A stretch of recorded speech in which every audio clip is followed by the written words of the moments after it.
What is up, Brainiacs? Yeah, man. Let's have some fun tonight. Why don't we?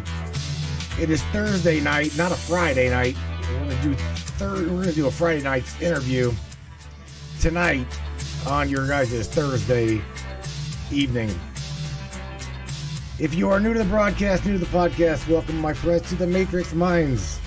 Tonight we're going to be discussing Atlantis, the life at the Temple of Hera with my friend Aleema Yasmin. You guys might know her from the paranormal side, or maybe the Wiccan side, the pagan side. She is being known as Queen Hera. Ooh. So let's talk a little bit about that before, and I'm going to introduce her. And then we're going to get into I'm going to say this. I'm going to go over who the hell this secretive lady is, okay? So, again, welcome to the Matrix. I'm going to read to you and tell you a little bit about her, or who she is, right? And then I'm going to do the intro. And then after that, I'm going to say, hello, welcome, Miss Aleema. And here we go. So who was Hera, right? Who was she? The summary and the powers of this Greek goddess Hera. Hera was the queen of the gods in ancient Greek mythology. She was the supreme goddess of the skies. Specifically, she was the goddess of women, marriage, family, fertility, childbirth. And due to this, she was highly revered by many women who saw her as their patron and their protector. Hera would also possess the powers of Olympian gods in that day, which included human strength, immortality, eternal youth. Ooh, holy cow. She was also and had unique powers and the blessings as well as curses of marriages and the protections of women from who suffered from rape as well as from death and discomfort during childbirth. Her and an overview of her major powers of this Greek goddess continue into this is the sky goddess. We've all heard about the representation of the sky goddess, the bee goddess, right? That's who we're talking about. Immortality, youth, fertility, you name it. So let's talk about let's get into this, and we're on the other side of the intro. I'm going to give you who we know as Queen Hera. I know her as Aleema Yasmin. Again, buckle up, Brainiacs. It's going to be an interesting show. Don't go nowhere. Don't change this channel. Share this broadcast. Share this podcast. Let's dig deep, brains. Have fun. What do you say, Brainiacs? You guys ready? It's time. It's showtime, brains. That's right. It's Matrix time. And it's go time.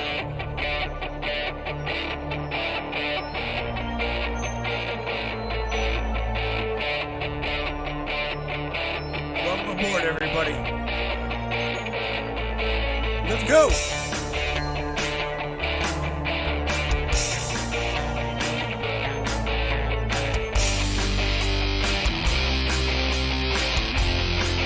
Talk about ufology, conspiracy, controversy, and anything and everything that we can get into tonight.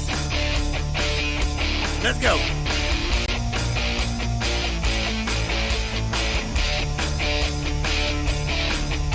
Yeah, baby. Yeah.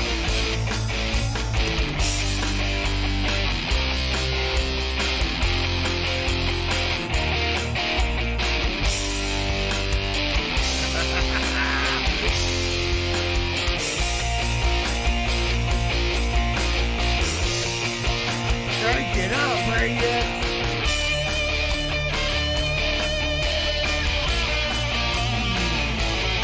Yeah.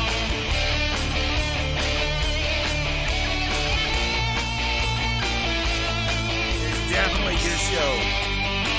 Your show, and we appreciate you for being here. Buckle up, everybody.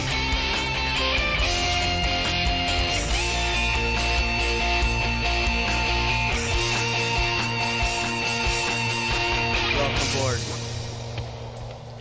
Yeah, Brainiacs, no doubt about it. Welcome aboard the Matrix Minds. As I said, if you guys are new here, welcome everybody. We're going to be talking about, and to a friend of mine I've known for a little while. I met her through another interview, and I'm like, oh my God. I kept asking this lady questions, and she'll tell you. We'll talk a little bit about it.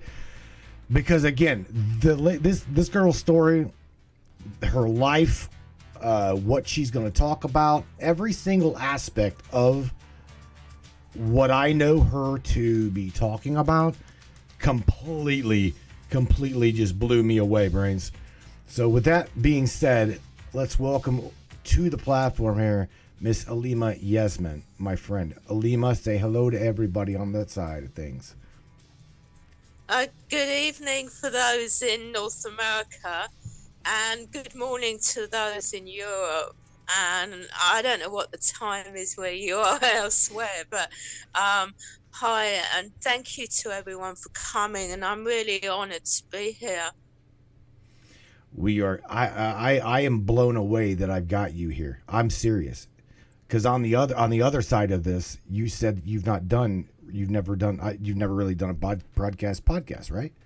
So I am the first. Yes. Yeah.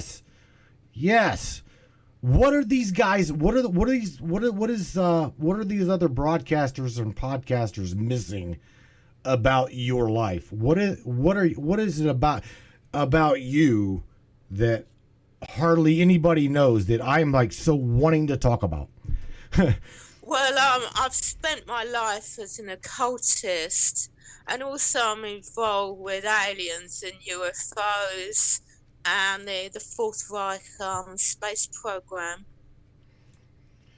What do you mean by Fourth Reich space program? Let's go there real quick, and then we're gonna get back onto the topic.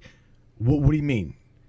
Well, the Fourth Reich actually started during the Third Reich, because there was a German expedition to Antarctica during 1938 to 1939, because they were looking for a remote location on Earth to have a community and to set up some UFO factories.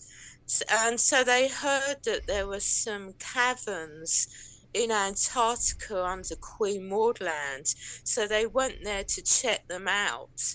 And then they found them and thought, oh, this is going to be perfect for us, because most of the work is done. You know, the caverns are here. So all we need to do is just to move in. And then, you know, build our base and build our UFO factories. So that's what happened. But the thing is, you know, it was still called the Third Reich until 1945, you know, when World War II officially ended. So that's when we switched from being the Third Reich to the Fourth Reich. And, you know, it wasn't just Antarctica, because in 1942, we officially permanently set up a moon base, you know, on the dark side of the moon. Then in the 1950s, we moved to Mars. And Mars is actually our HQ. And it's only very recently that we've also been setting up bases on Earth.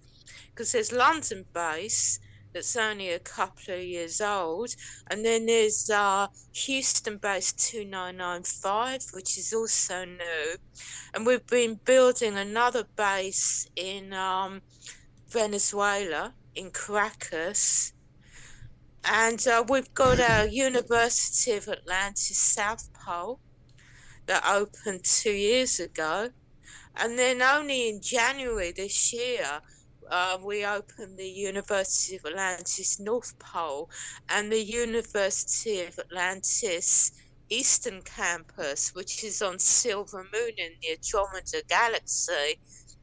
And we only recently moved out our 7 UFO factories from Base 211 Antarctica into the Andromeda galaxy.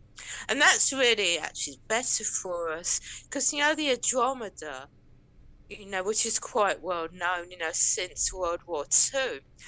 The reason it's called Andromeda is because it's from the Andromeda galaxy.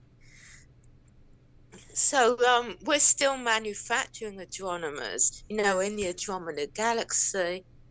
So really, that's better than building it in Antarctica. You know what, Aleemah? Let me say this just on your behalf. I'm going to say this on your behalf, as well as mine at this point. This lady, just tossing it out there. I've known her for a little while now. She is not suicidal. She is not homicidal. All right? For everybody that's going to friend request her later, I'm going to tell you right now the information that's coming out of her mouth. I know her as not homicidal. She's not going to vanish. Okay? She's not either of them things. So, okay, with that being said, now you can continue. I just wanted to get that out there because you're talking mind-blowing space program type things, Aleemah. Now, I got a question. Going back in time, let's take a walk, okay? Let's take a walk. During the Atlantean days, okay, were we spacebound? Were we airbound at that day and time? No, we weren't spacebound because I know for sure because people always theorizing, where was Atlantis, but because I was actually there and lived there for 300 years, I know for sure that we were a Greek island in the Mediterranean. So the island itself was a Greek island in the Mediterranean, but we were an empire. Just like Rome had an empire. But, I didn't actually personally get to travel. Because the thing is, when you're a priestess in a temple, you spend your whole life actually in the temple. And the only time I was actually allowed out was actually in the garden, of the temple. And I remember the garden really well as well. It had a mosaic floor, and there's an area that I like to sit in. It was like a round mosaic floor with olive trees around it and benches. And I used to like to sit there in the sun and look out to sea. Aleemah, let me ask you real quick. Where the So we've all heard of Atlantis, and the majority of these guys in the chat, we've all kind of stemmed and heard that we've had past lives, okay? Past lives in Egypt, and some of them, I've talked to some of them that remember or have had lives in old school Mesopotamia during the Sumerian days. Now, I haven't interviewed them, but I do have contactees that remember the Sumerian era. Okay, going back to the Atlantean time, where was that continent? Do you know? Well, the island of Atlantis was a Greek island in the Mediterranean Sea. So it would be located, like where the Greek islands are today, in Europe. What happened to it? I mean, what the hell happened to Atlantis? Well, the actual legend is that we sunk is factual. Even though I wasn't there personally, when it sunk, because I was there during what they called the Golden Age. It is actually a fact that it did. And the way it sunk was there was a huge volcanic eruption and earthquakes, and it just got, ripped apart. But the thing is, the people living there at the time knew in advance it was going to happen, but only the elites, were allowed to leave, and they fled to Egypt. And that's why, there's the pyramids in Egypt. So the actual Greek gods were the high priests of Egypt. And, I actually knew them at the time. And, we had, 12 temples, when I was there. I wasn't at the main temple. I mean, the main temple was the middle of the island on a hill. And it was called the Temple of Poseidon, after the Greek god. And I was, as you know, at the Temple of Hera, and that was in the southeast of the island, on the coast. And we were actually basically a sisterhood. And we were similar to Rome's, Vestal Virgins. So our role was to be as seers, and also like to help women, who wanted to have children, and help them if they had any problems later, with their children. So, mostly, we were dealing with female-related issues, like to do with menstruation, marriage guidance, and that sort of thing. I do. Hera. I didn't read further. Further down the introduction to you, but I also know Hera to be a shapeshifter. Yeah. She also possessed telepathic abilities. She was primarily superhuman god genome. Correct?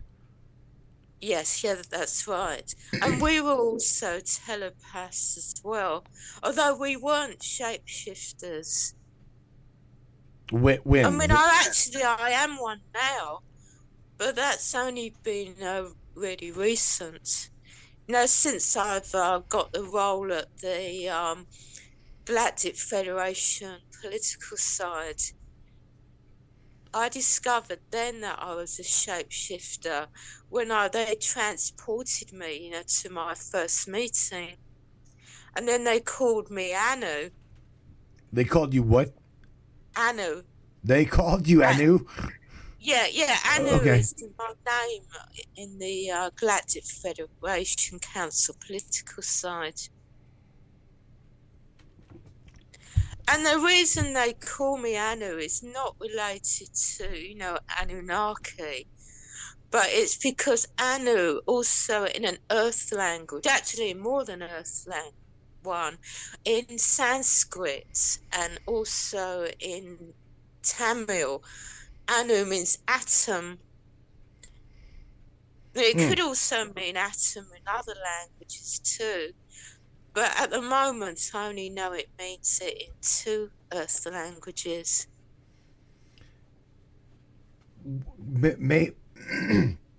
May I go as far as asking you, the elite? Now, I don't think I've ever showed you, or I may have showed you.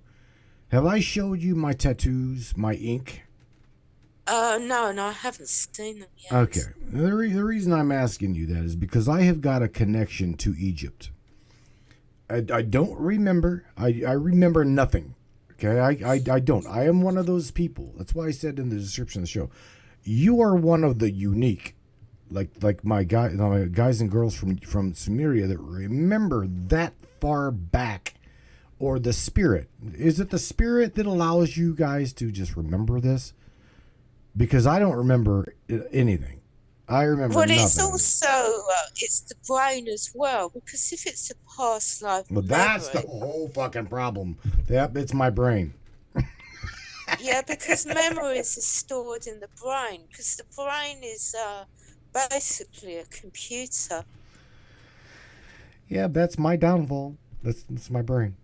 No, But here. anything that people can't remember, they can access through the Akashic records, either themselves, or if they don't know how to do it, they can go to a professional.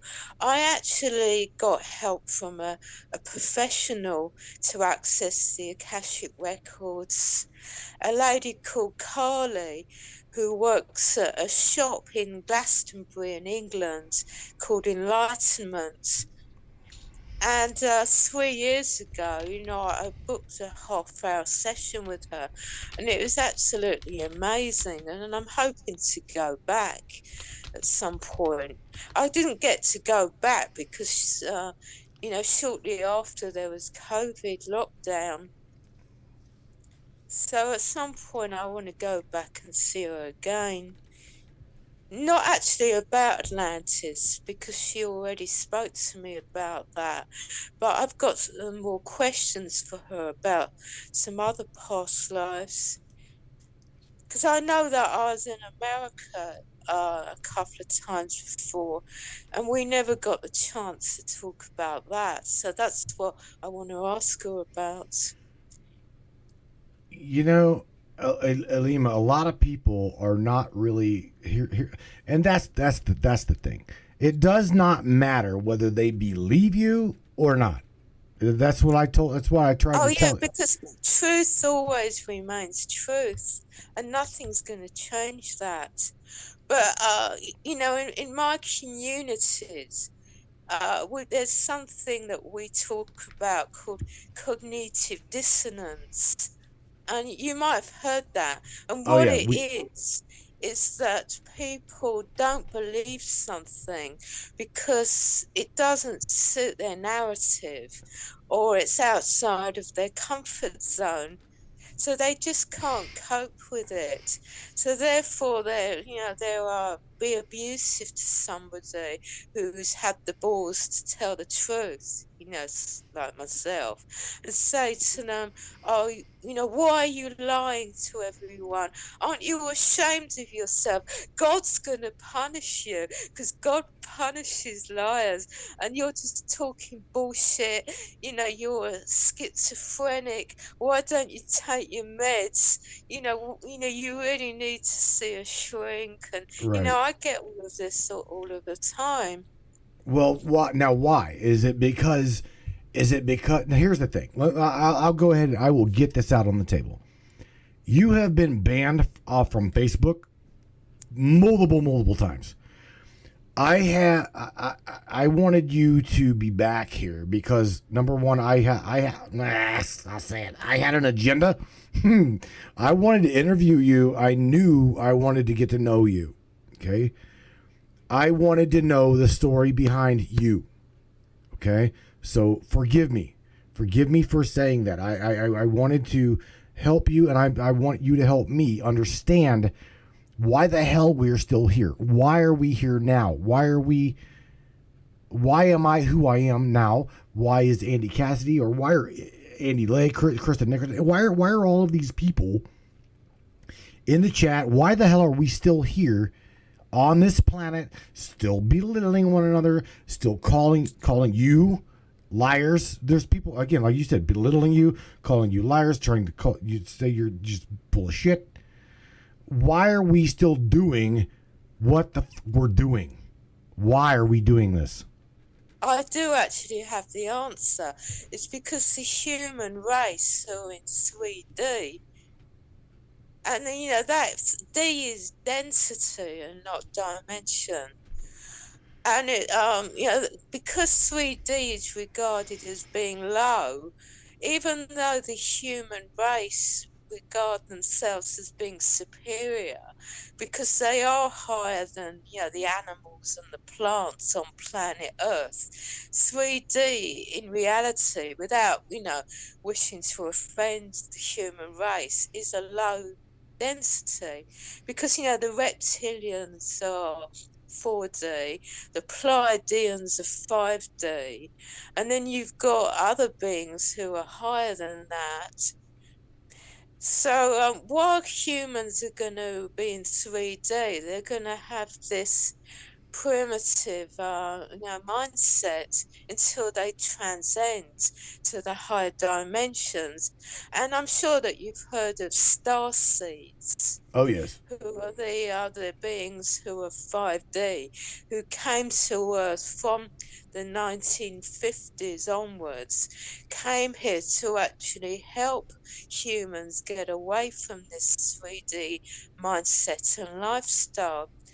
So while humans remain in 3D, they're going to behave in this manner, and then be living in their comfort zones of, watching TV, going to football. Not that I'm against football. I'm just sort of using it as an example. Right. But the point is that football was so crazy that someone would kill someone else who supports a different team to them. Mm-hmm. Or they just, go to the pub every night and get drunk and then beat up their wives, for instance. And that all these behaviours, of 3D behaviours, or saying, my religion, is better than yours. That's another 3D behaviour and mindset. No, I'm interested in religions, but I'm interested in all of them. Right. Now, sweetheart, you told me whenever I've asked you a little bit off air, just you and I, you have referred to yourself. Now, again, I told you I'm not going to throw you under the bus. I'm not. You referred to yourself as a shape shifting, what was it? A shape shifting Pleiadian monkey or something. It's Space Monkey. That's it. Yeah, so when I'm Commander Anna, President of the Galactic Federation Council political side, I've got my appearance then as a Pleiadian Space Monkey. And, what my appearance actually is that I'm a 6 foot tall male who's, is quite muscular, with long blonde hair, down to my shoulders, and an ape face. It's like something out of that movie, Planet of the Apes, and the TV show, except that I'm a caramel brown, not a dark brown, like in the movies, or like what an earthbound ape looks like. What is the okay? What is involved, if you don't mind me asking, in what you said as far as a Galactic Federation political side? What's involved with what does that entail? Like where are we at as a human being species?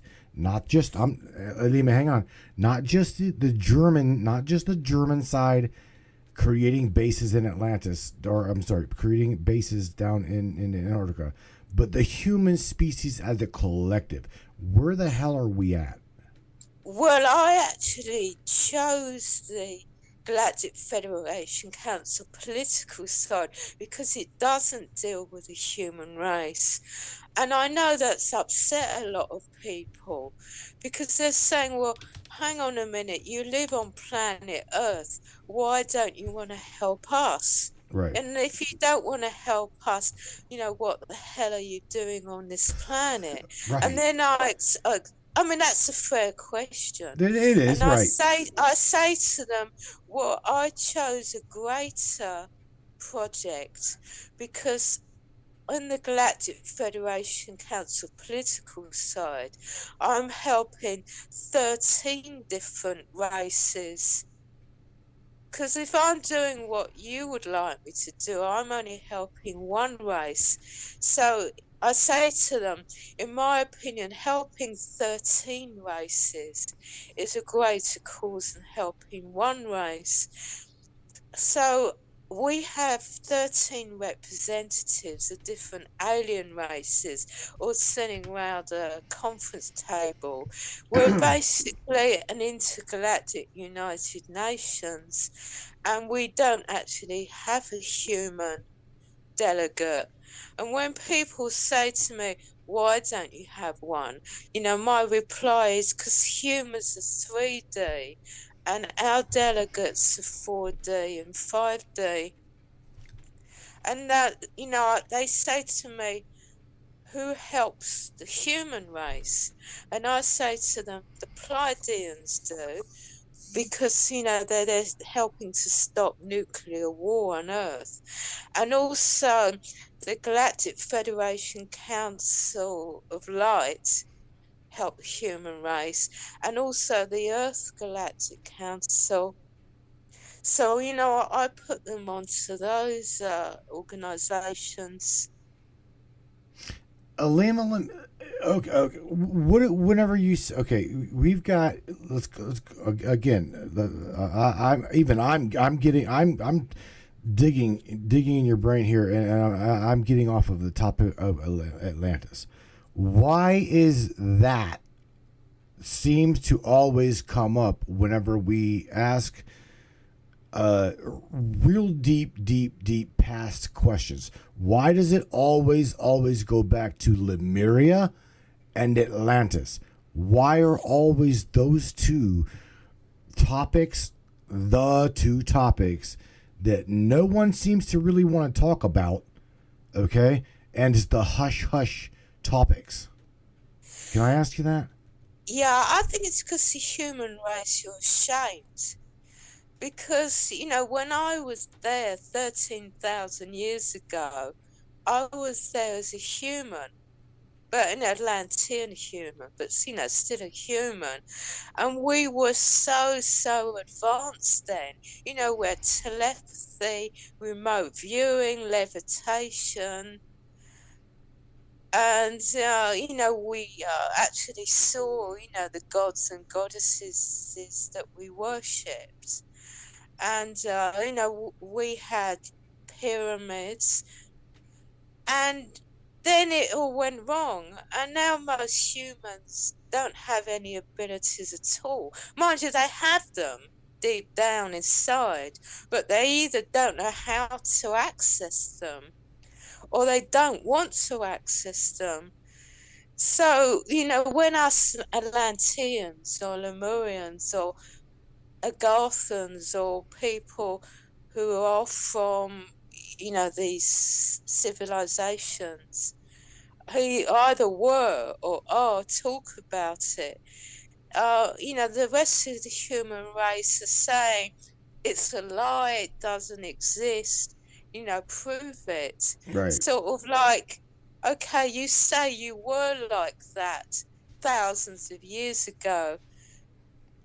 How come I'm not like that? And because I'm not like that, therefore, you must be lying. Because if you were telling the truth, then I would be like that, and I'm not. I'd remember, right? That's what you're getting at? I don't remember, so therefore you've got to be just bullshitting everybody. Is that right? Yeah. Or they say, prove it. Well, how the hell? We don't even have records from beyond the 1700s. How the hell can you really prove beyond a shadow of a doubt any of what we're talking about? That, I guess, that's the hang up we all suffer from. I mean, you see what I'm saying? It's not just you. Yeah, I know. They say, well, come and collect me in a UFO or in a time machine. Oh shit! I said that. They say, I've told you take me there. Please come and get me. Come get me. Please come and get me. Yeah, they did it. Yeah, they say, come and get me, take me there and prove it to me. They say to me, well, you claim that you work for the Fourth Reich time travel research team. Therefore, you come and collect me and take me in your time machine there and prove it to me. What would you? What would they? What was? Oh God! What would the council even? What would the others say if you just brought some random ass dude? Well, hell, he said he wanted to take a trip. Here he is. Besides that, you know what? I don't even believe the dude. I don't think. I don't even know if I would be able to deal with it. I'm being serious. I say that I will be able to handle something like that, but if really, really, really presented with something like that, sweetheart, I'd probably shut down on you. I'm just being honest with you. Actually, they wouldn't be able to handle it, even if it was possible. They'd either go into shock and have a heart attack and die, or they'd come back home and their brain would completely switch off. And, they'd end up like a vegetable, in a psychiatric hospital for the rest of their life. Or if they didn't, because they wouldn't be able to handle it, they'd end up committing suicide. So it wouldn't benefit them at all if it was possible. Can I ask you why? Why would you say that? How can you handle it, but yet they cannot handle it? Well, there's some things too that I find difficult to handle myself. Right? But I mean, it's a shock for me in the beginning, but then I sort of learned to adapt. So there are things even now that are a shock to me. Like a couple of years ago when I got transported to a UFO over Tibet and then was told that I was Commander Anu and President of the Galactic Federation Council political side. I didn't even know that the organisation existed, let alone that they'd appointed me as the president. So that was a shock for me. You bet your ass. I would be like, whoa, what? I'm what? And by the way, while I've got the chance to say, okay, we were the guys who actually helped President Trump set up the American Space Corps. He came to visit us for help. And we were happy to do that. We didn't actually care which political side whether he was like Democrat or Republican. We aren't interested in all of that. If someone asks for our help and we're able to do that, and it's for something good, not something which we regard as bad, we'll help them. And, Elon Musk is welcome to visit us too, if he wants our help. No, here's the thing. How far is... I don't want to get you in trouble, so I hope you're not going to... I know you better than that. You're not going to say anything you can't not say. What I know is only what you've told me. Okay, and I know that we've got bases in Antarctica. I also know that you've already said that we've got a base 211 in under Houston. Am I right? Is it 211? Oh no, Houston? The one in Houston is called base 2995. Okay, my bad. And 211 is in Antarctica, correct? 211's Antarctica, Gotcha. And base 2995 is Houston, Texas. What am I, out of curiosity, what the hell am I supposed to do with that as a human being that we're told that shit doesn't even exist, babe? What are we supposed to do with that? What would you suggest we supposed to do? Well, if you're told that something doesn't exist, that is the time to believe that it does exist. Wow. That's really good. Don't let anybody tell you that something doesn't exist. because anything in life is possible. I mean, you're going to have people telling you that reincarnation doesn't exist, especially like the Abrahamic religions.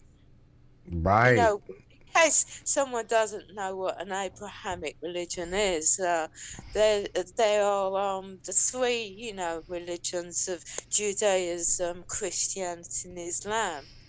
They will tell you that reincarnation doesn't exist. I don't want to come back here. I don't want to come back here, Aleemah. I don't. Where we're at right now in the situation we're in,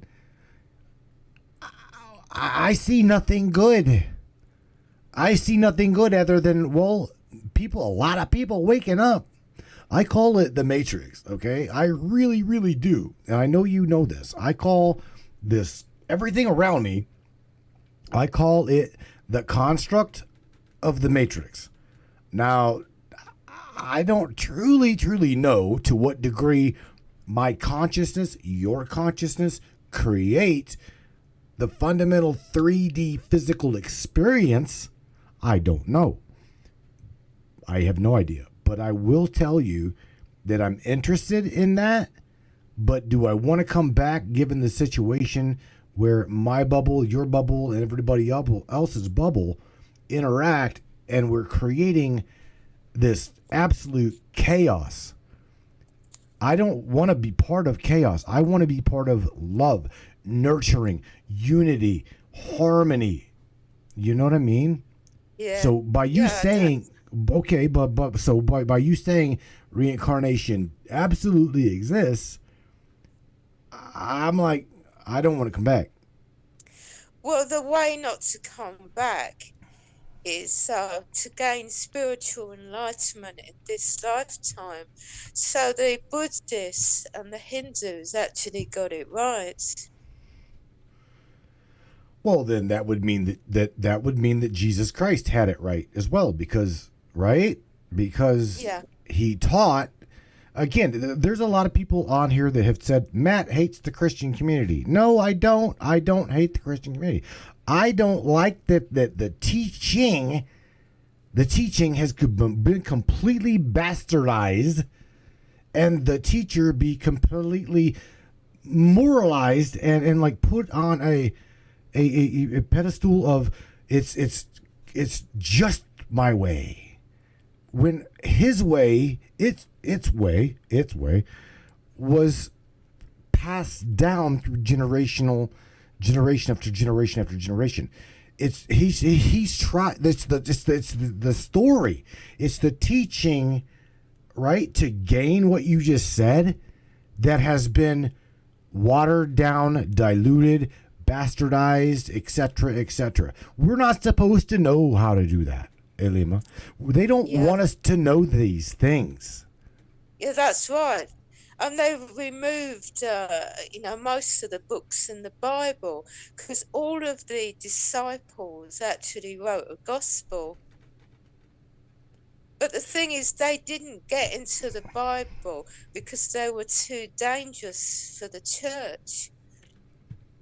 Because they were what you call the living teachings of the living Jesus. Right. So therefore the church regarded them as being dangerous. So the only gospels that made it into the New Testament were basically a biography. Jesus died, he taught some people, he did some miracles and some healing, he got crucified, and then he resurrected and then went to heaven. But the actual mystical side has all been removed from the Bible. And Mary Magdalene was actually his wife. Mm-hmm. And they had a child together called Sarah. Correct.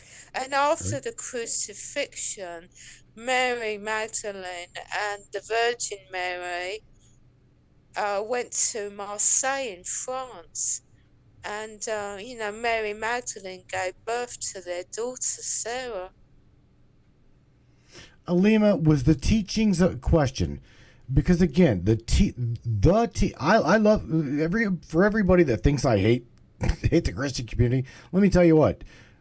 I grew, as many of them already know, I grew up Christian. I grew up Southern Baptist, diehard, fire and brimstone, snake handling, as deep Christian as you can get. I grew up that way. Okay? I found the light at the end of the tunnel through my experience, which led me to say, oh my God, they have like completely dismantled this man's teaching and made it all about the teacher and all about the religious connotation, which created, Aleemah, which created a dogma stigma to the entire Christian community. You're either going to believe it my way, or guess what? You are hellbound and you are going to spend an eternity in, well, let's say what the Bible said. Oh, it's called purgatory. It's called hell. It's called the fiery lake. It's called, right, the lake of fire. That's where you're going if you don't follow this right here, cover to cover, blah, blah, blah, blah, blah. I believe that, trust me, I believe in the teacher 100%. I love Christ's teaching. I don't, however, like how the church, like you mentioned, how the church took the teaching, standardized it, bastardized it, and slayed all of those who didn't follow it. Yeah, they have done that. But a good thing about the Baptist church that I do like is the baptism itself, a full immersion in water. Mm-hmm. And the reason why I like it is because, like in the Bible, St. John the Baptist was obviously called St. John the Baptist, not just because his name was John, but because he was baptizing people in the River Jordan. And even as Jesus himself, asked John to baptize him. And then, John was said to him, why on earth do you want to be baptized? You're my teacher, I'm not yours. And then he said, oh, come on, please do it. And then he sort of backed down and said, oh, okay then, since you wanted it. So, even Jesus got a full body baptism in the River Jordan, by St. John the Baptist. So that is why I do actually like, if someone is going to be a Christian churchgoer, a full body baptism. But, regarding Christianity as a whole, obviously Jesus wasn't a Christian because Christianity hadn't been invented until after he died, and then it was set up by St. Paul, who was originally a Jewish guy called Saul, and by St. Peter. And St. Peter started the Roman Catholic Church, and he was the first pope in the Vatican, wasn't he? You're beating on my drum. Here's the thing. Do you know what Vatican means? I do not. It means healer of prophecy. It's from ovate, which is a druid grade. And an ovate is someone who is a seer. Because the Vatican was built on a druid parliament. So they certainly knew what they were doing, building the Vatican on a very powerful place. And another thing about the Vatican is that they're involved with marine Satanism. And you're probably thinking, well, how do you know that? And the reason I know is because I was invited to go. Oh my God. Yeah.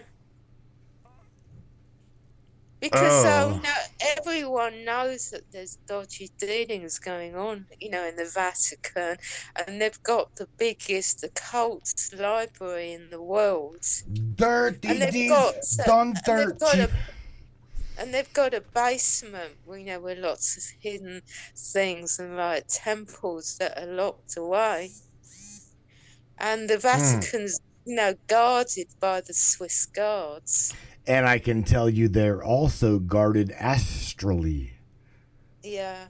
They are guarded etherically on the astral plane of things. How do I know this?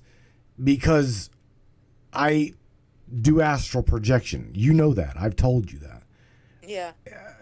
And I've tried to play with you a little bit on that. But anyway, nevertheless, I have tried to visit the Vatican.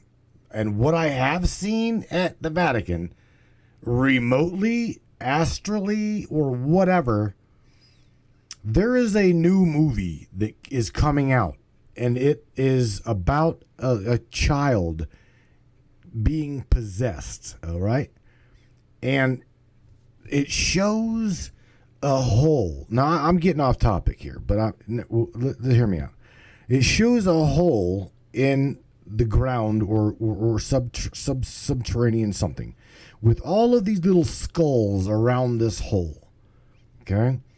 I remember, Aleemah, remote viewing, astrally, whatever. I remember seeing at that Vatican's location almost the very same hole that was presented in that movie. Okay, now here's why I said that. You had already mentioned sacrifice, satanic abuse, rituals, blah blah blah blah blah. What I know that hole to be or to have been used for was, I remember I heard, now again, this may sound, because it is sick, okay? I remember hearing a child, probably not even one, just I remember a baby crying. And I remember seeing the hole, and that's it. I remember that I was taken away from that location and placed in a bubble. Okay, Aleemah, you may be able to help me out here. I was placed in a bubble, like a plasma bubble, with a golden hue of protection. I was told to get out. I was told to stay away, or they would destroy me etherically. No, actually, I'm not familiar with this bubble scenario. That would be supposedly, I've been told my Merkaba, my spirit vehicle. Whether it was true or not, I don't know. All I do know is what I seen. I have had verification by 2 other people. What I described to you, from what I understand, is absolutely real. I don't know, but I'm just telling you, I was told it's real. I don't know why these people would make up the bullshit as just a lie, but I'm saying they say that it is real.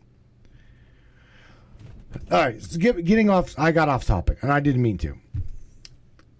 The teachings thereof, right? The teachings of the pagan community that we've got now, the rituals of the Christian community, and on down the board. Was any of that tied to what we know from Atlantis days? No, it isn't. No. I mean, I'm the one who's actually brought back Atlantis because I don't think I've ever told you, but I'm going to tell you now and anyone else on the phone call that I'm actually the founder and the Grand Master of the Order of the Eye and the Triangle, which is an Illuminati order. So, we've got our own brand of Illuminati. And we started in January 2016 in London, in England. And we had a really amazing time, founding our order and doing our first degree initiations, because we spent a lot of money hiring a Masonic temple that's actually in a hotel in London, near to Liverpool Street railway station. And it was really incredible. All right, my jaw. I'm holding my jaw to my face. No, you've never told me that. Yeah, that's right. It's not something we got around to talking about. But it's a good time to talk about it here, since we're talking about Atlantis. So I've actually incorporated into my Illuminati order Atlantis, ancient Egypt, and Hermetics. So what I teach my members is to tune into symbolism and to actually really truly see everything that's around them. Because people go to a place and they're not really truly seeing what's there. And I'll give you an example, because one day I went to a park in London, and I'm not really into walking, and I haven't got a dog. And the reason I was in that park, because I was there for a meeting, and I always get to places super early because that's just my personality. So I was having a walk around the park, and I saw this tree. And I noticed that in the bark of the tree, there was like these faces, like fairies. And as far as I could tell, I was the only person in the park who saw this. And there's me thinking, what the hell's wrong with all these guys? They're here walking in the park, either on their own or with friends or with family or with their dogs or whatever. No one apart from me has noticed this tree. What's wrong with these people? Yeah, and that made me think that they're going round the planet the whole time, not really seeing, what's in front of them. So I thought, well, in my Illuminati order, I'm going to send them, like by an email or on social media, a picture. And I say, right, this is a picture. Tell me what you can see in this picture. And, they pick up one or two things. And I say, okay, good. But I'm going to tell you what you didn't see in that picture. So that's how I run my Illuminati order. Actually training their brain, their physical body and also their spiritual body to actually really see, what's in front of them. Aleemah, I've got a question here real quick, because there's a lady by the name of Heather Marie in the chat, right? And Heather Marie says, she says, I am confused. Isn't the Illuminati supposedly the elite? Yeah.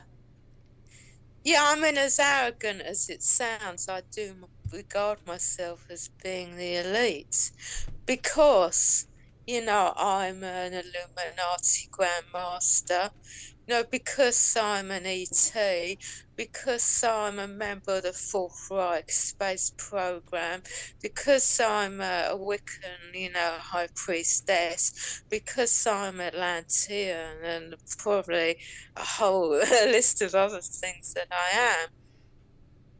And but the thing is that I try and put it to good, because I'm very, very fortunate that people come to me asking me, to be their spiritual advisor or guru or whatever, you want to call it.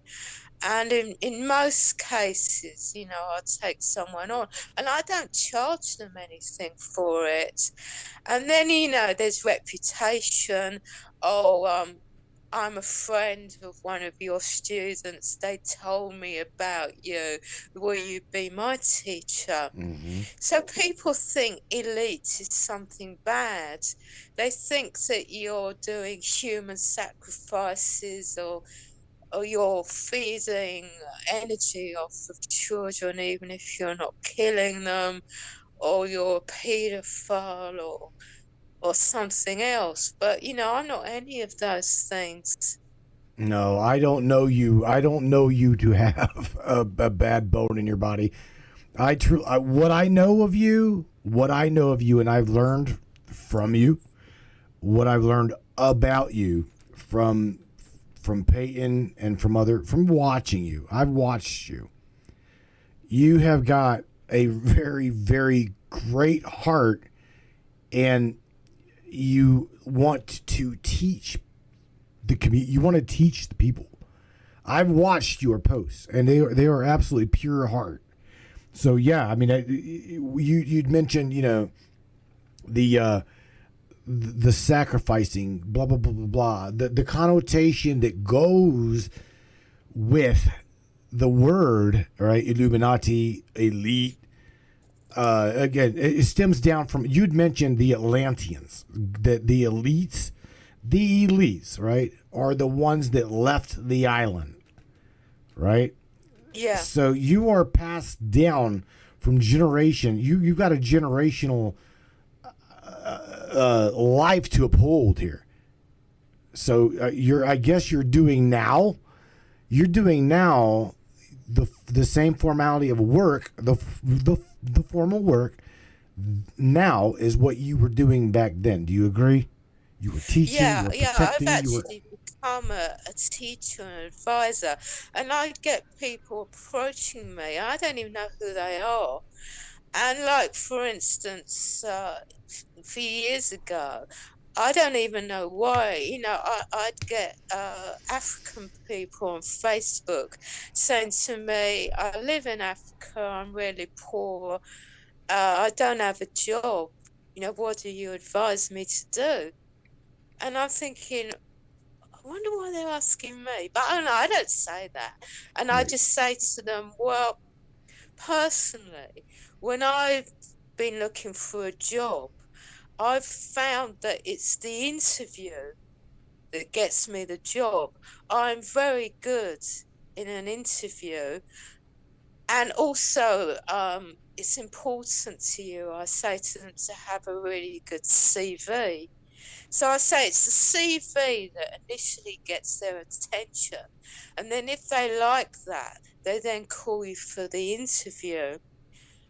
And it's going to be the interview that gets you the job. And when you're at the interview, don't just allow them to interview them. But no, sorry, don't get them to interview you. You interview them too. I did. So you ask them the questions that no other candidate has asked them. And that's really going to blow their minds. And you're so going to get that job. That's correct. That's what I say to them.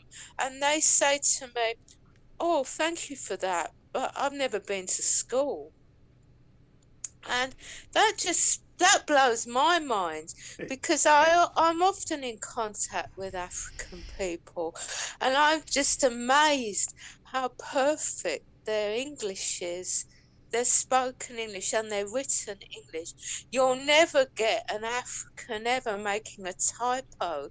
Yeah, I'm in contact with all these English people who obviously English is their first language, and it's the worst English that I've ever seen. And, I just get so upset by that. And there's these Africans who've never even been to school, and they've got the perfect English. And the sort of, that breaks my heart. Maybe it's because they care a little bit more than those that are over here. I don't know, or those that just what don't I'm care. going to say, because it's my opinion, even though I've never asked them, because it would come across as rude. I've got this theory that the reason why they're so good at English is because if they weren't, their parents would beat them. But, I don't want to actually say to them, right, oh, you've got such amazing English. Did your parents beat you? Because, that would just be rude, and I don't want to insult them or their families, but that's just the theory that I've got, because in the West, parents aren't strict these days, like they were at one time. Honey, we ain't allowed to. We're not allowed to teach. There's a song that says, "Teach your children well." Da da da. You know what? Sometimes teaching your child well means you've got to spank them when they're bad. You've got here's the thing. I don't agree where the biblical connotation says spare the rod and spoil the child or some shit like that. I don't agree with that. I do not agree with that. I'm not saying that because I got it whenever I was growing up. I say that because that obviously seen in the world today that the children are missing. They're missing. Some of them, no offense, some of them are missing getting their asses beat from time to time. They literally need it from time to time. I'm not saying abuse. I don't agree with abuse. Okay? But I'm going to tell you, Aleemah, I remember getting like welts, little teeny tiny welts on my legs where my mom would thwart my legs with a little teeny tiny thin switch. She called it the switch. Go get a switch. I've been bad. Go get a switch. I'd bring her a fucking branch, and she's like, no. You bring me a switch. Really, really thin, really small, because the thinner it is, the worse it hurt. You see what I'm saying? We can't do that today. Can't. Yeah, that's the problem in the West. And not only do I get these Africans speaking to me with perfect English, but also Indians as well. Mm-hmm. You won't ever see them making a typo, and they've all got perfect English. Because again, India, their parents and grandparents are really strict with them.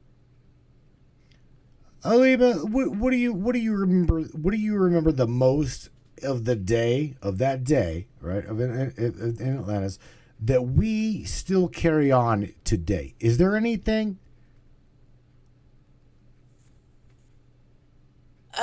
A tradition, maybe. Well, from what I've heard is that the poorer people in the West, say their parents have a lot of children.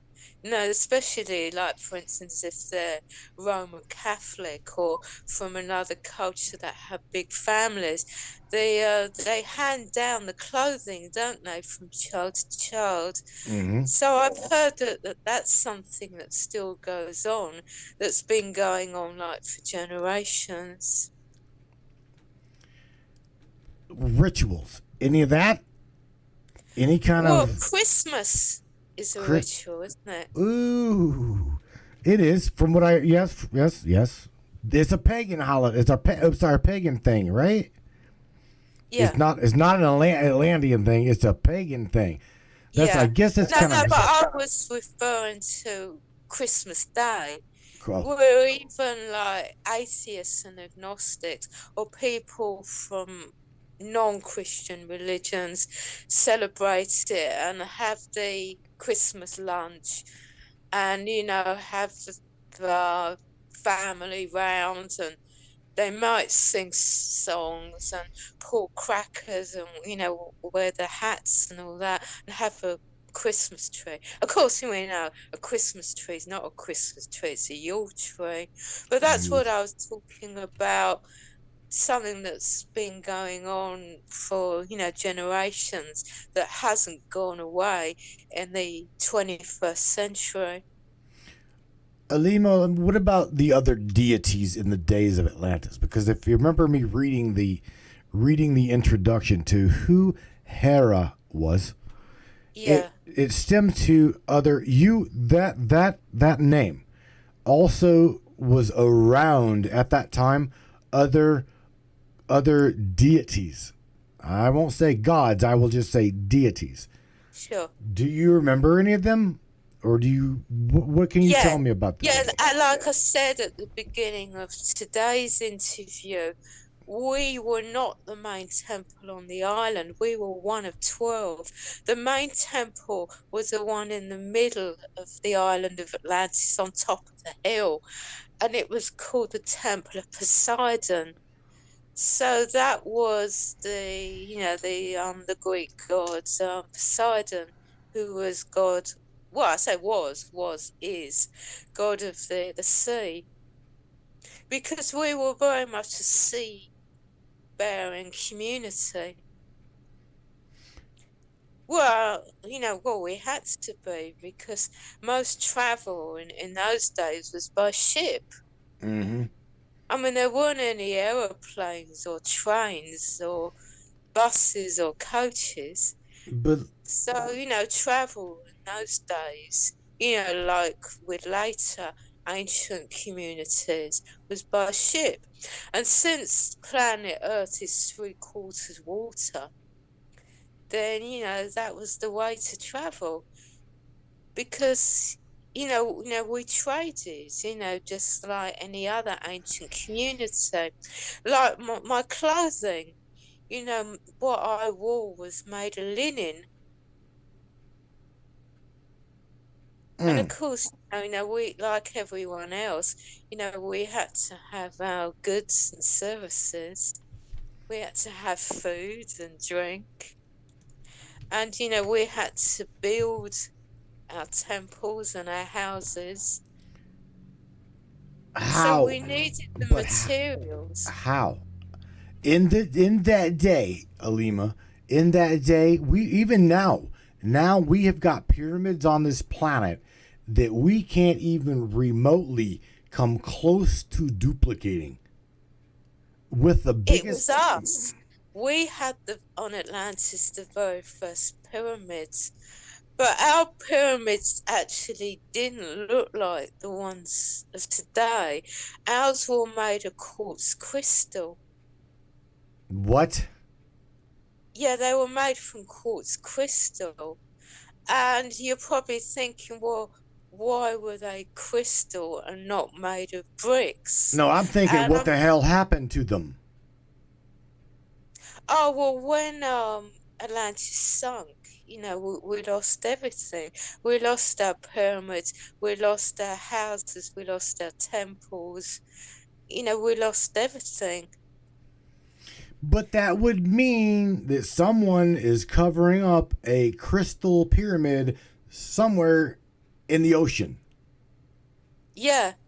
Oh, yeah. Yeah, our pyramids are still around somewhere. They would have to be, because crystal is damn near indestructible unless it is like comes in contact with another crystal or a diamond, if I'm not mistaken, correct? Yeah. Okay. So and that the means reason they were made from crystal is because we used them for scrying. So we'd have visions inside the crystal pyramids, and we'd also use it to enhance our telepathic powers and our remote viewing. So really it was like a power supply.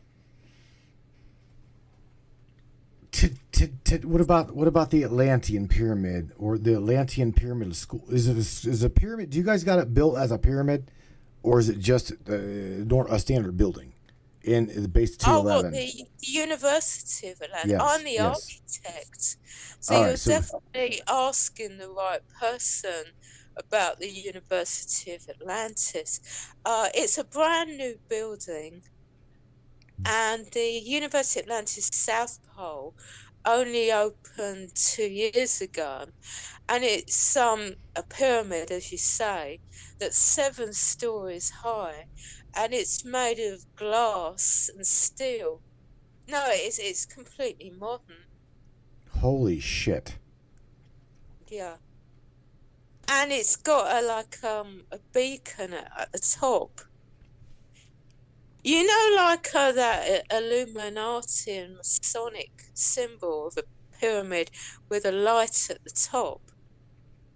Yes. Well, we've actually got a light at the top of our pyramid building. Now I wish I could. I don't have. I did not take any of those images because again I didn't know to what degree you were going to dive deep. Okay, Sure. I did not have a clue. I wanted to share with everybody you as I pick your brain and I learn more about you. Okay, I want that to be okay. I didn't know to show. I didn't know what I could like show like the look. I don't want to like share anything about you that you wouldn't want disclosed. Does that make sense? Like I did not know if you wanted to know.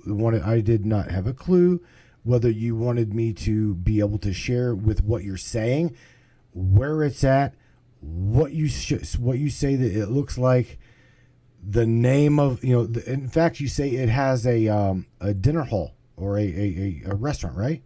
We have several restaurants there because we've got students who are living on the campus. So, because they're not allowed to leave, while they're studying, they need food and drink. So we've actually got our German restaurant called Bavarian Alps.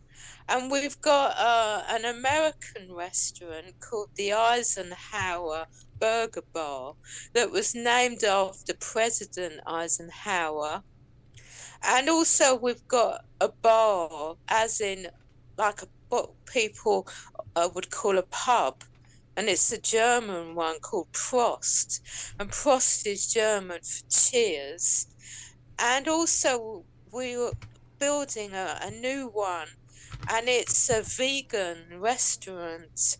And that's called Yasmina Tropicana. And it's actually been named after me, because as you know, I'm Aleema Yasmin. Mm-hmm. So we've named our new vegan restaurant Yasmina Tropicana. And you're probably thinking, well, why? It's because I became vegan in middle of January, this year. And I just sort of had a casual thought, it'd be really cool if we had a vegan restaurant, in our community. But I'm thinking, it's not going to happen because, we love meat so much. Right. Because, it's a German thing, to love meat. Mm-hmm. So I just sort of had the thought and then it went away. And then suddenly Peyton contacted me saying, hey, what's this I hear about some quirky restaurant that's going to be built at the University of Atlantis? And I was thinking, oh my God, they're actually going to build it. So I told him. And he said, oh, yeah, that's the one I'm referring to, is what he said to me. That was your brilliant idea. Yeah, and I said to him, I didn't think it's going to happen, because I said to Peyton, well, as you know, we love our meat so much. And in Houston, Texas, the colleagues who live and work there, they're always going to the steakhouses, for meals in Houston. Aleemah, I've got a couple questions here for you. All right. Scrolling through the chat here. Mr. Andy Casty says that what you described, the Atlanteans being a water-based trading community, primarily water-based oriented, right? You've heard the statement possibly that they've got to show us our history. They've got to show us these things. So Andy made mention that the movie The Waterworld. Have you ever seen the movie Waterworld? Oh, is that the one with, was it Kevin Costner? Yeah. Oh, yeah, I saw it in the, what I'd call a cinema and what you'd call a movie theatre when it first came out, because I'm old. Because you're old? I remember. No, yes. All right, well, I remember when it came out, too. Okay. And he says he that the movie Waterworld to him now made a click. It makes sense now. Is there Oh, yeah or nah? no, I don't actually see a connection with that, with the movie and with Atlantis. All But right. I still like the movie Okay. because All right. I'm a big fan of sci-fi and fantasy, and then especially any movies that are like unusual. Unusual. I got a list of shit for you. All right. Another question for coming from Miss Blanche Tyler. She says, "Do you, Aleemah? Do you think that where do you think that Atlantis is within the ocean community? Where do you think that it is right now?" I'm not entirely sure where it is, but I wouldn't be surprised if it isn't in Antarctica now. Like there's that conspiracy theory that it is. And do you believe it's in the ocean, or do you think that it's under ice? Out of curiosity. I reckon it's probably under the ice, but because Antarctica is so huge, because it's a continent, Right. I haven't actually, seen the evidence myself. But I wouldn't be surprised if I haven't got the connection now in this life with Antarctica Base 211 because I was originally on the island of Atlantis because nothing happens by accident or by Mm-mm. chance. Everything's for a reason. No, I believe that. That was one of the first things that you and I had a communication about, isn't it? I truly Yeah. believe that we are here for a reason. Why I don't know. I don't have a clue. But And yeah, there's all the people we meet and all the jobs that we have, even ones that don't last long term, and all the communities we meet and places we even go to, like on holiday. It's all for a reason. I believe that. I totally believe that. Yeah, because I was connected to pyramids then. I'm connected to pyramids now. Because in Antarctica, we've got those what looks like mountains, but they clearly are pyramids. We've got pyramids scattered, all over our bases. I've been, on holiday to Egypt and went to the pyramids of Giza, and went inside the Great Pyramid. And, some of my military training has actually involved going inside the pyramids at Antarctica Base 211. We've got this pyramid in the middle of our meditation hall, which isn't just a pyramid for people to pray in, because, as well as being a meditation hall, it's also a prayer hall. But every side of the pyramid leads into another realm. Wait, what? So, yeah, it leads to another realm. So, what you do is that you use both of your hands and press both palms on the side of the pyramid, and it actually transports you inside the pyramid into a realm. So, say you're going to the air realm. So you press on the wall with both hands, the wall for the element of air. You go inside and you find yourself floating in outer space, without a spacesuit. And you can see stars and the night sky and planets and moons, and you're just floating in outer space. and then you press on the wall for earth, you find yourself barefoot walking in a garden, and you're walking on grass, and there's these daisies and buttercups and daffodils and beautiful gardens. And then you press on the wall for water, and you find yourself floating on your back in the sea, at the seaside. So, in the distance, you can see the beach and the pier, and you can see people on a warm day, bathing on the beach. But we haven't got the element of fire. And the way we represent element of fire is that we've got fire lanterns, on the wall. Because the pyramids, just got three sides. You are blowing my mind. I have never even thought of what you just said. But it's only actually our officers who are allowed to have this training. So even Peyton, who you already know, he hasn't experienced this himself because he's a sergeant. He's not actually one of our officers. Right. Even though, we love him to bits, and we value him very much, and, we get him to write our books. He's not actually allowed yet to access this training.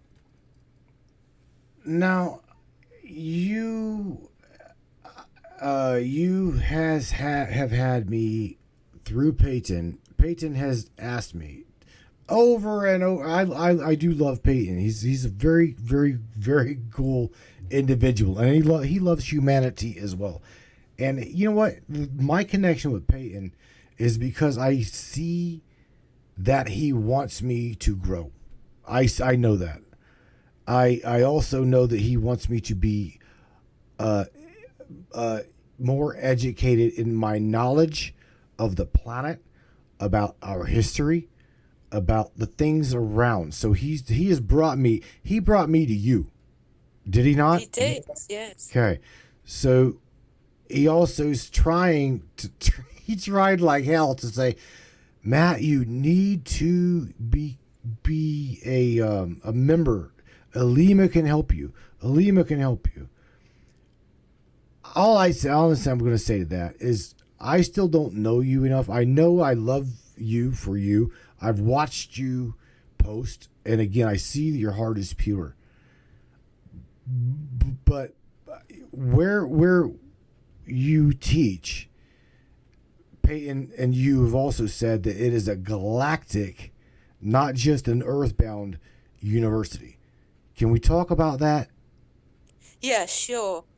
Because at the University of Atlantis South Pole, which is the first one we built and opened, our headmaster is one of the Tall Greys, and his name is Professor Zex. That's X-E-X. So our tutors aren't human, and some of our pupils, students, whatever you want to call them, aren't all human. I mean, many are human too. But we have got extraterrestrial students. Yeah. Right? Yes. From we haven't got every race represented. And that's not because we excluded them. It's because they weren't interested. Thinking, well, thank you, we appreciate the invitation, but really we know all this stuff. And we've got our own education system. So our ET students who wanted to sign up are the Tall Greys. the small greys, and also the Pleiadians. So even though Pleiadians already know a lot, because they wanted to support our activities, they came along. And another reason why some humans and ETs didn't want to come is because they have to stay full time for a whole year, and they're not allowed to see their families during that time. And it's so strict, they're not even allowed to see their families on Skype or like on Facebook Messenger or Telegram Messenger or anything. So it's like a prison, but in a nice way. You wrote the curriculum, right? Or you had to do why did you do that to the students? Why did you crack down on their asses so hard? No, I'm just kidding. I understand the security. The reason why it's that strict is because we intentionally have turned it into what you'd call in America boot camp. And we've done that, not to be cruel and say, we're the bosses, you do this and do that. It's right. To make them very strong as individuals, physically strong, psychologically strong, and spiritually strong. And once you've survived the year of our boot camp, there's absolutely nothing after that, when you're free to leave, that you right. can't handle. I understand. So it's like cruel to be kind. I get it. I also was thinking of the security purposes because, Yeah, there's that too. Yeah, I mean, the Americans, we here are told that there's so much that we don't know about. We're told that there's so much that we don't know about Antarctica, okay, that is shrouded in secrecy, but yet from what we, through the show, know anyway, is primarily a bunch of bullshit, okay? We are told, here anyway, that like the Admiral Byrd story about, okay, how we the Americans were like, well, you know the Admiral Byrd story in Antarctica. Yeah. What actually transpired, we can talk about on another time. But all I want you to tell everybody is we didn't like get formally like, oh yeah, Admiral Byrd, come on over, let's have dinner, da da da da da da. This shit didn't happen anything remotely close to what we're told, is it? Well, that's right. I mean, basically, he got his ass kicked. Uh-oh. He was told not to come back. Right. He basically got his ass kicked. No, that's what I see it as. He did get his ass kicked, and we were told, don't come back. Yeah. See, and it became known as Operation High Jump, didn't it? And yes. He got chased by UFOs. Hey, Aleemah, I know it ended up sounding like we were against America. And to be honest, at the time we were. But recently we've become buddies with America. And that's why we actually built Base 2995 in Houston, Texas. We got permission from America to build our base on their land. And, they accepted, and we're very grateful and honoured to have been allowed to do that. And currently, we're building a new base under New York City. And in honour to America, we've actually built our own Statue of Liberty. And I'm the architect of that. Aleemah, we haven't even discussed. Oh my God. Now again, you were to me, from what I'm learning, you are one of those elite from Atlantis Day that got to escape the island by way of probably dying. Right? You Well, died before yeah, the yeah, Atlantis. that's right. Yeah, You died prior to yeah, I the died prior to when it sunk, okay. so I didn't actually get to witness the event. Now, But did you? I got to hear what happened, after my time there. Because, of course, I wanted to know because it was my home. And when we all want to know what happens to our home, after we depart. Aleemah, how the bloodline connection? Let's talk about that for a second. How in the world do the quote unquote see, because we're gonna start calling them parasites here. We don't even want to call the satanic elite those that act like literally do sacrifices and things like that. All the bad stuff we've heard. We've all heard it. You've heard it. We've all heard it. I'm not even going to categorize these people, if even people, Aleemah, as the elite. After talking to you, as well as formally saying these people don't even deserve that name. These are parasites. I agree with you. Yeah. If someone's the elite, then they're the elite because they've achieved a great deal, in their lives. Although, admittedly, some people haven't done anything. They were born into a family of millionaires or billionaires. But the thing is that, I haven't killed anybody, to get where I am today. Well, I mean, I have in previous lives, but certainly in this lifetime, I never killed anybody. Right. I mean, I was pregnant once and had a miscarriage. But, of course, I don't regard that as killing my child. I mean, that was just medical and not my fault. Mr. Mike Piles referring to what you said about we getting our asses kicked going to Atlanta, down to the Antarctica. She's renamed it Operation Butt Kicked.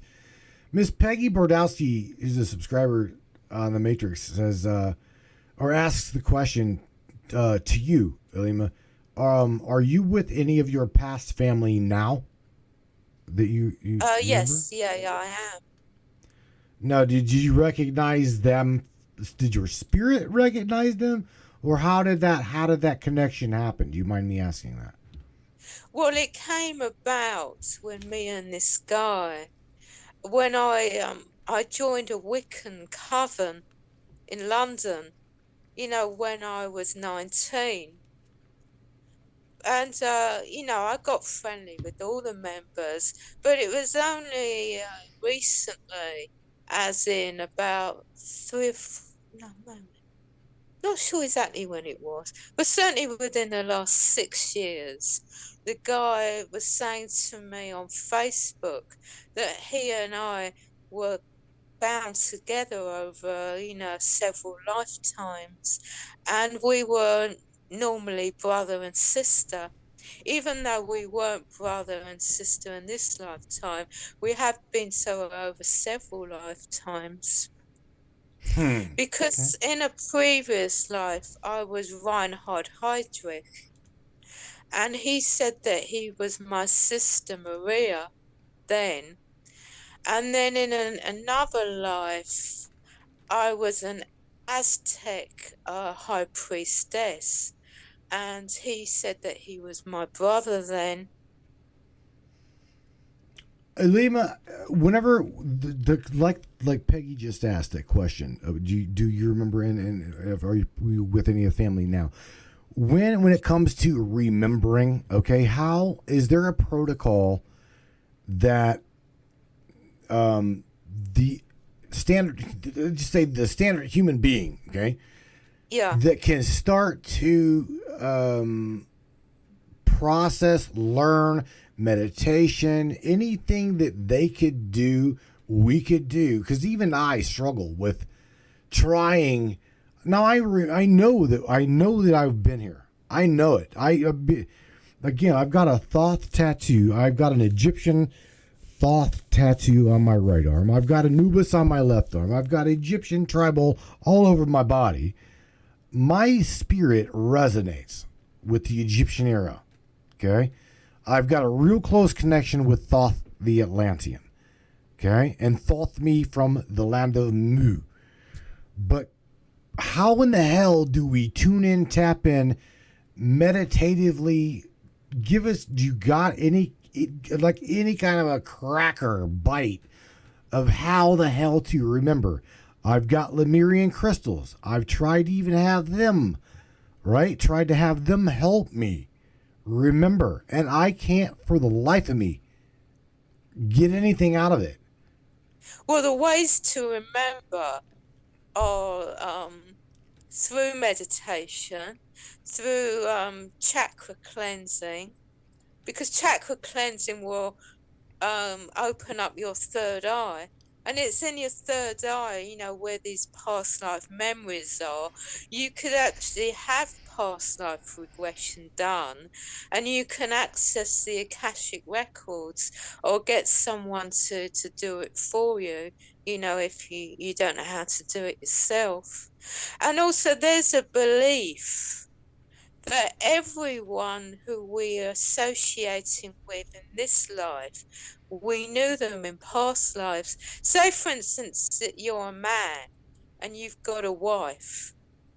There's a belief that your wife in a previous life would either have been your mother, your father, your sister, or your brother. So it seems like it's all like part of the great plan, that everyone you're with in this life, you're with them because you were connected to them in a past life or even past lives.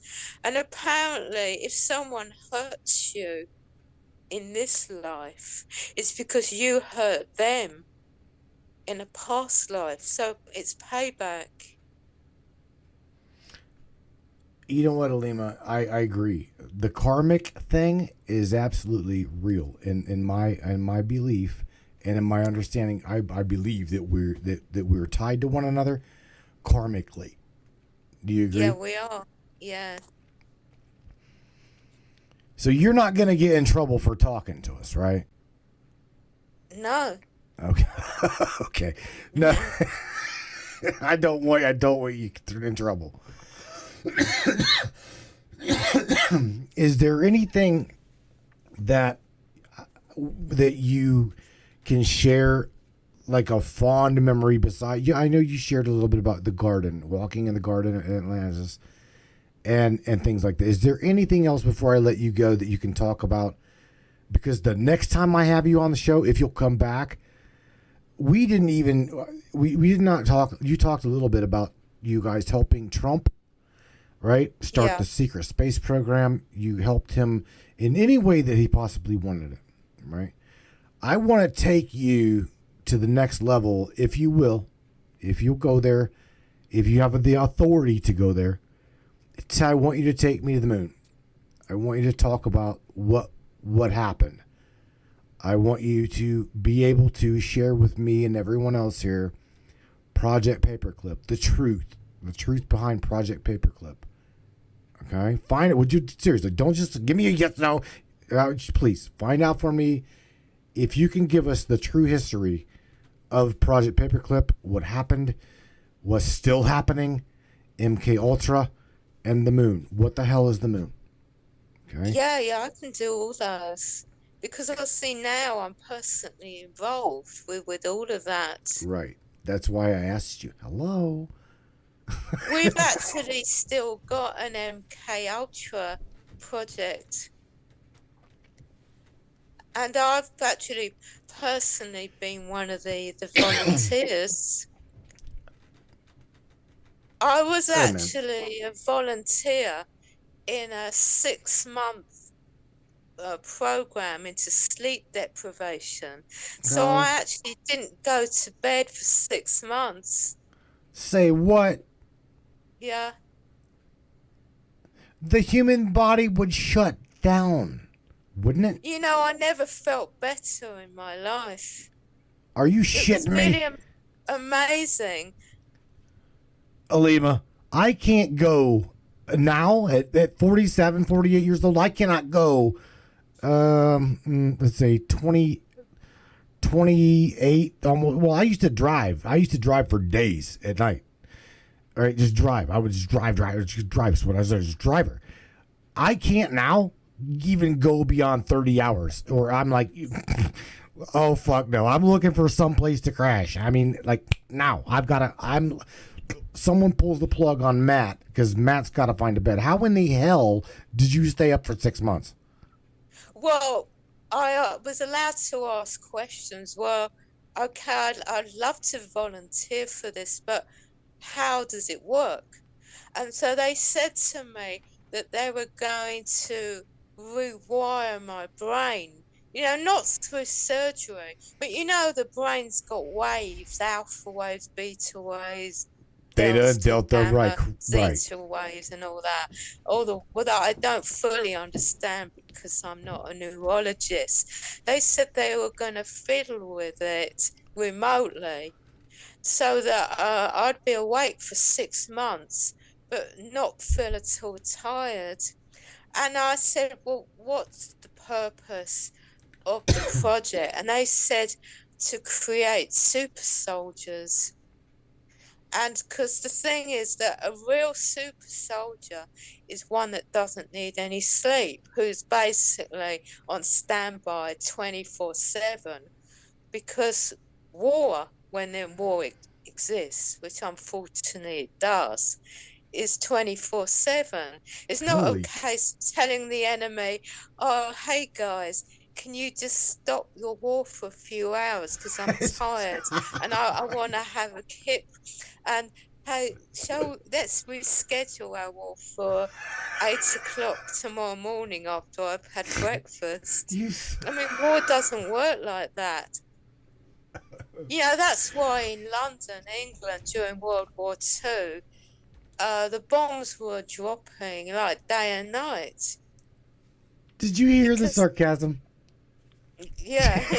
Did you hear her sarcasm? Yeah. Let's just pause this shit for like 25 minutes. Let me some. And in fact, today, for me, because I'm in London, England right now, this interview started at 3 in the morning. Right. And I'm wide awake. It's because I'm involved with MK Ultra that I was happy to do this interview. Because before that, I was thinking, what?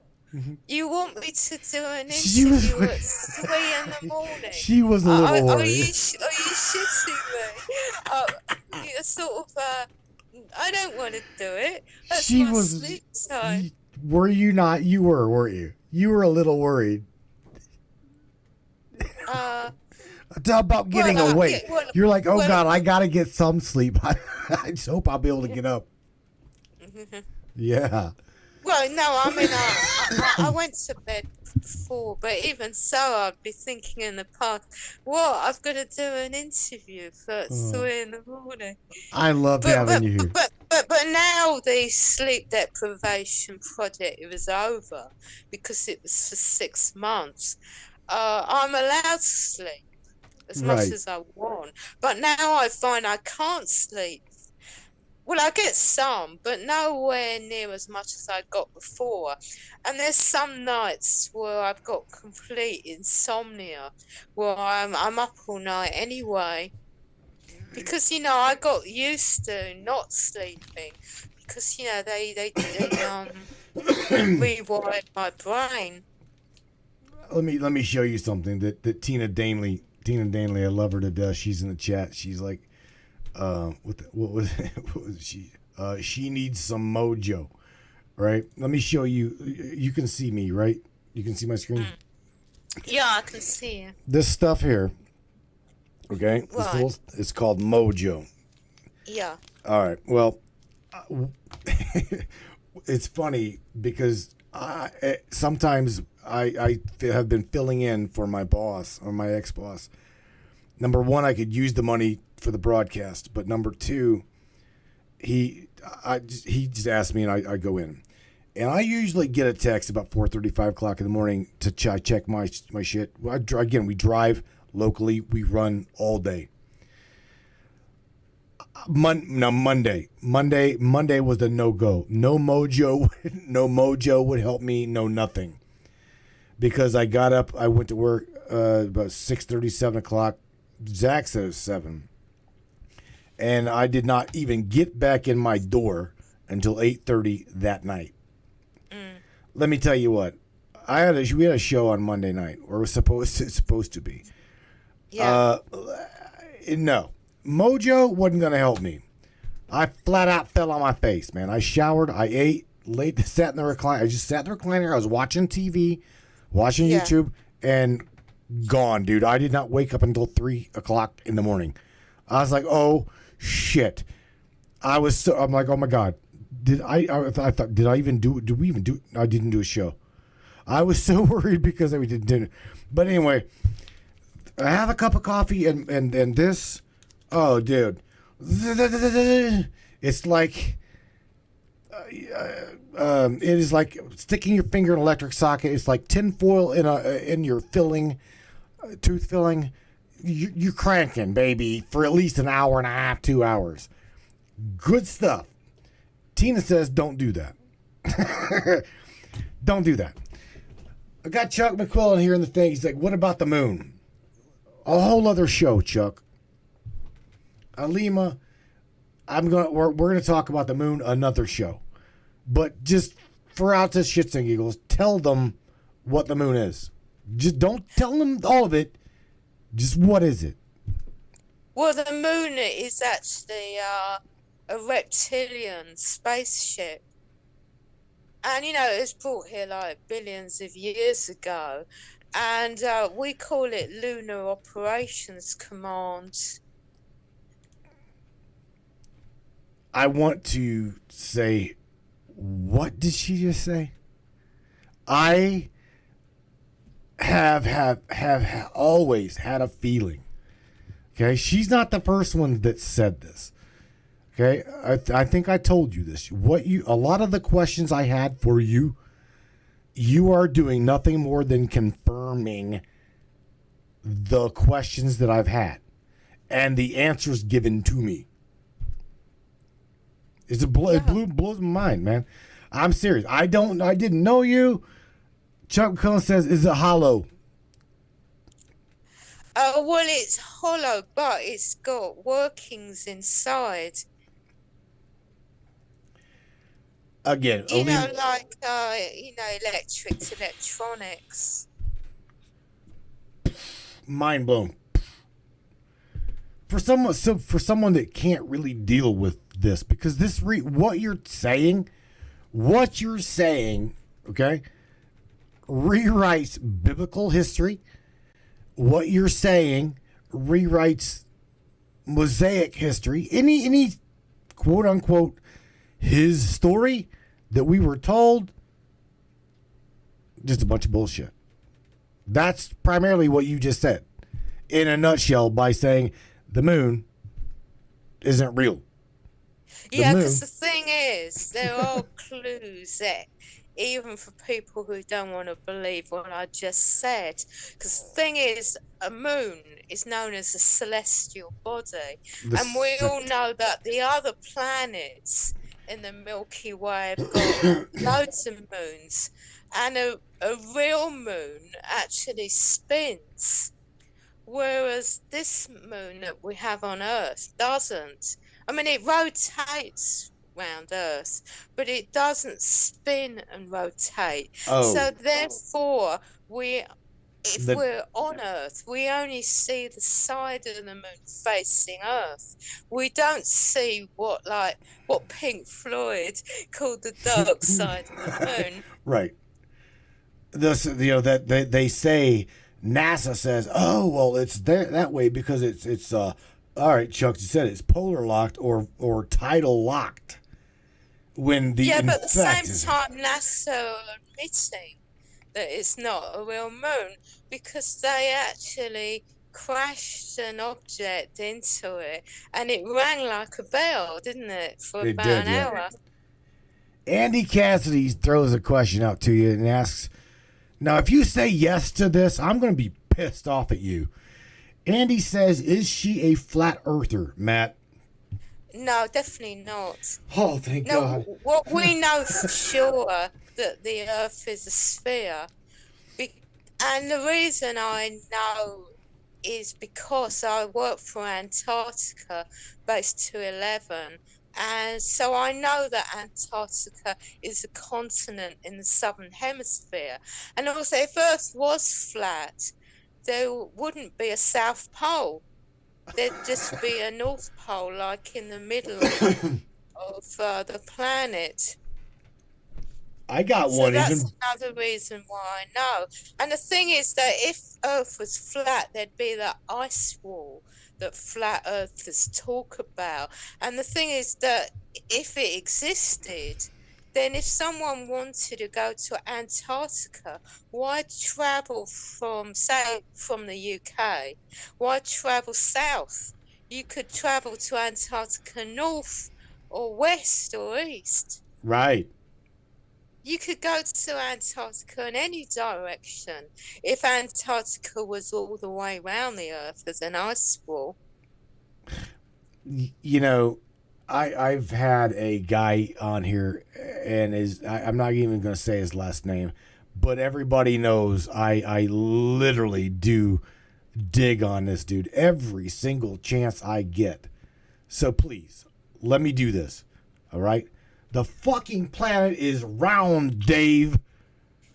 Okay. And also, it wouldn't make sense for what are called God or science, if you don't believe in God, to create every other planet and moon in the Milky Way to be a sphere, but Earth flat.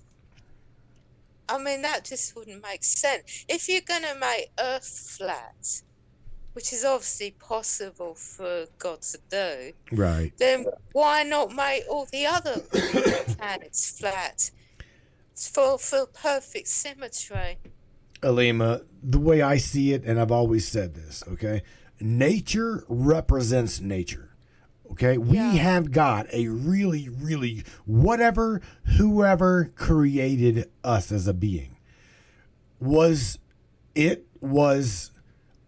obviously number one, it was multidimensional because we as beings, we have got a multidimensional facet about us. Okay. Yeah. Sure. Number two, I see it as everything in nature is perfect. Literally, there's nothing in nature that is not perfect to its design. We as humans, right? We as humans are what fuck things up. We are the ones that do the destruction to nature. Nature itself is perfect in its design. So that's why we've got the seasons. Bingo. So let's further that. Okay? Knowing that we have had a perfect design built by a perfect designer, okay? Where exactly does that take us whenever we say, well, those people over there are wrong when it comes to God. Those people over there are wrong because of God.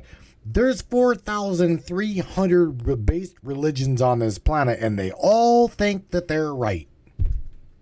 Yeah, they do. It doesn't matter, Aleemah. What we all as a people need to realize is that creation is perfect.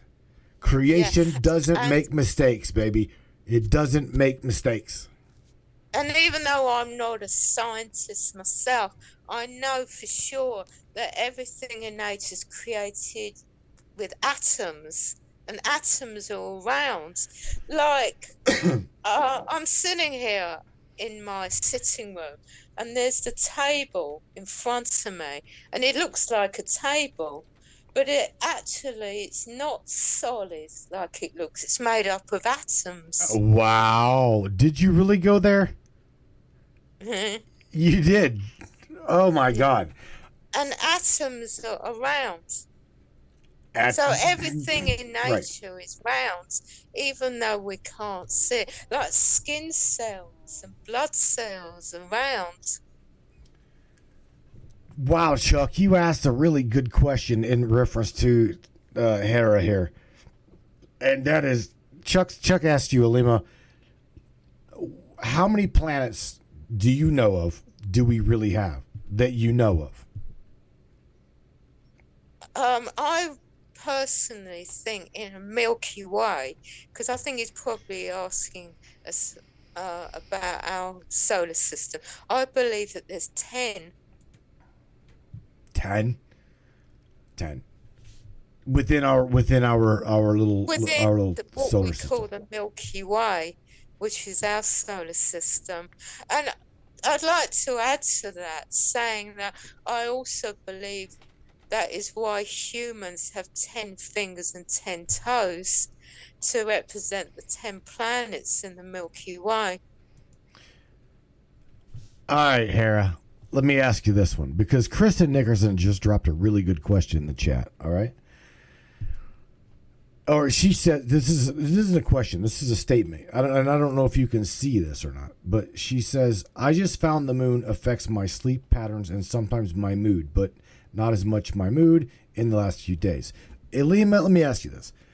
Why is it that the moon has such an effect on both the ocean as well as the consciousness of the human being? Can you answer that? Actually, no, I don't know the reason for that. You know, I was wondering myself. All right. Chuck McLean says, what about Planet X? Aleemah, do you any idea of what about Planet Wormwood? Nibiru, Planet X. Any idea? Well, I do believe that it exists, but my colleagues, as of now, because you know we're always expanding our empire, don't actually have any dealings with it. All right. Cool. Will you be back? Can I have you back, please? I would love to pick your... I'd be honored to come back as often as you like, I would love providing to you give me at least a week's notice, so I can get like time off work. I did. You asked me, and I asked you in January. I was given enough notice about this one. No, I mean like in future ones. As long as you don't say to me, can you come along tomorrow night? No, I won't do that to you. I want everybody to know I booked her ass in January because I knew talking to her, I would love some questions answered, and I knew that you guys would love this woman. I do. Aleemah, thank you for being with me tonight. I really do appreciate it, and so does everybody else up in here. You will come back because again, we got a lot of stuff to talk about. Antarctica, all of the different bases. We want to talk about Project Paperclip, the moon, the Andromeda galaxy, all kinds. Yeah, we can talk about Mars too one day because you know my colleagues, our HQ is actually on Mars, and we've actually had a permanent base there since the 1950s. Wow. You didn't even stutter saying that. We've had a base on Mars since the 50s. Yeah, we're still there, and it's our HQ. I mean, you might maybe you thought our HQ was Antarctica. I did. I mean, that's our HQ on planet Earth, but it's not our overall HQ. All right. It's actually on Mars. Thank you, Aleemah. Can I share in the chat when I'm done here? I'll re-edit this. I'll re-edit. Yes. Listen to me. I'm not going to edit. I don't change anything. I don't change the video, the audio, nothing. But what I will do is if you don't have any problem with these people learning more about you, friending you, talking to you, I would love to share you with my community. Yeah, sure. Yeah, they can contact me on Facebook, and I'm also on Telegram. Right. But on Facebook, as you know, the spelling of my first name is a bit different. It's Aleemah without the H at the end. But we can change that now. Telegram, You can change it now. well, I've decided to keep it. You did? What the hell did you change? What for? What? That's not your name. You're being that is misinformation in regulation of Facebook. You are breaking Facebook community standards and rules. Well, what about people that call themselves Starseed Indigo? I know. I'm just As blowing. their name. I know. In fact, most people have nicknames. They don't even use a real name at all, do they? No, they don't. In fact, I just got a message from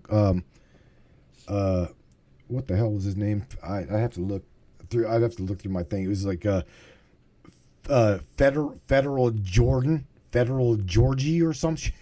I'm like, how did they even allow you to say the word federal with George? Federal George, or George Federal something. Whatever. Alexa Jameson says to you or something, whatever. She says, we jump, like Project Jump, to Mars. True, not true? Do you know anything about that? So, can you repeat the question? Do we jump to Mars? Because she says in the chat here, we jump to Mars. I'm not really sure what she means by jump. Okay. Can she be more specific about what she's saying? Portal. She just dropped the word portal. Portal jump. Oh, portal. Yeah, there are portals. My colleagues, that's how we often go to Mars through portals. Oh my God. Save your guys' questions straight simply for her. Again, I've got to have her back here. Aleemah, here's the kicker, all right? Nobody, and even you, comes on this show without saying something positive to everybody around the globe. Will you do me that favor? Say something positive to everybody that's listening to you.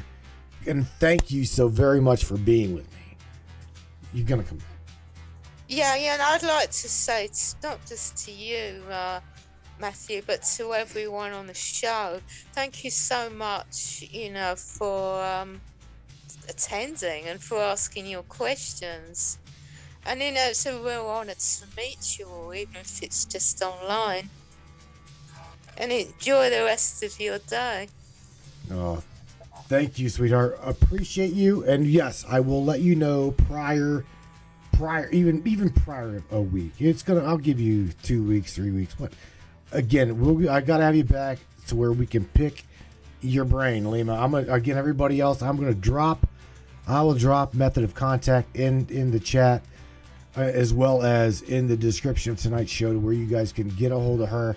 Friend her. Again, she's a very, very amazing woman. Blows my mind every time I talk to her. Aleema Yasmin, thank you again for being with me, sweetheart. Appreciate it. All You're right. welcome. Thank you also to you. All right. Take Good night. care. Bye for now. Good night. Oogie oogie, ladies and gentlemen, my. What did I do? What did we do here? Whoa, my God. Open up a can of worms, didn't we? Be talking about the moon really isn't what we thought it was. I want to talk to you guys about and with her, because here's the thing. You heard her. Fourth Reich, German. Third Reich, Fourth Reich, German. Absolutely brilliant lady. Mind-boggling the information. E.T. She calls herself extraterrestrial. I'm not totally human. I'm not a full human. Heard her talk about. I didn't want to share and getting her in trouble, some of the images that she shared with me. Okay, I've literally seen mechanisms, talking time dilation type equipment. It blows my fucking mind that I'm even saying this to you, that this girl I'm honored to have her share these things with me and with you. So Brainiac, wow, man. If you are new to the show, please go back and listen to the full interview, the full discussion. I just want to even interview. It's just a discussion. An evening with Hera. I know her. We all know her now as Aleema Yasmin. Again, mind-boggling. She's full of information. I will share her contact information in the description of the show. With that being said, everybody, tomorrow night I've got tax night. Oh my God, got some tax stuff to do. That's why we did the interview tonight with Miss Hera, the lady that remembers Atlantis, the life in the temple of Hera. Everybody, take care of yourselves. Be well, be safe. Take care of yourself as well as everybody else. All of you ABCs, I'll bet tonight was pretty damn interesting, now wasn't it? Ha ha ha! You too, my friends. Take care of yourself. Everybody, men and women in uniform, we love you. Take care of yourself.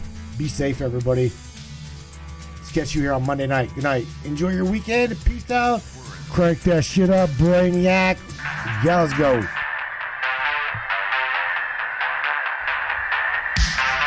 Yeah. Let's do this. One of the fastest growing talk shows on the internet. Radio show.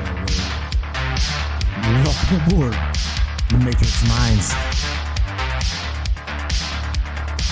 One of the most controversial conspiratorial shows on the internet. The Matrix Minds. And that's right. Buckle up, everybody. Let's go. Paranormal, huh? Conspiracy, huh? Ufology, hidden Egyptology, and anything and everything we can get our hands on. Let's go. Welcome aboard.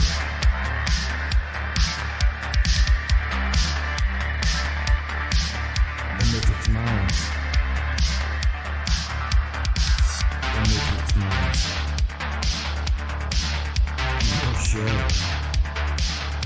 Take the blue pills, the story ends. You wake up in your bed and believe whatever you want. You take the red pill, you stay in Wonderland. And I show you how deep the rabbit hole is. All I'm offering is the truth. Stay in Wonderland. All I'm offering is the truth. Stay in Wonderland.